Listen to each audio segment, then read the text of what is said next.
நீ அழகாக இருக்கலாம், அதற்காக அவன் உன்னை திருமணம் செய்திருக்கலாம்.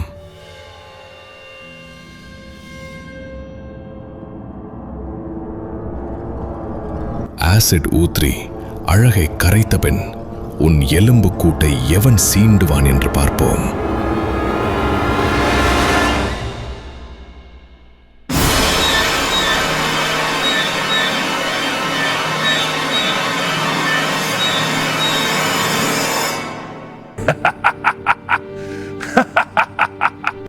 வேறு வேறு ஃபேக் ஐடிகளில் இருந்து ஏஞ்சலாவின் பர்சனல் மெயில் ஐடிக்கு வந்திருந்த அந்த மெயில்களில் மேலே சொன்ன மிரட்டல் வசனங்கள் மட்டுமின்றி கொடூரமாக இறந்து கிடக்கும் குழந்தைகள், நிர்வாணமாக கொடூரமாக கற்பழிக்கப்பட்டு கொலை செய்யப்படும் பெண்களின் புகைப்படங்கள் என ஏகப்பட்ட மிரட்டல் புகைப்படங்கள் இடம்பெற்றிருந்தன.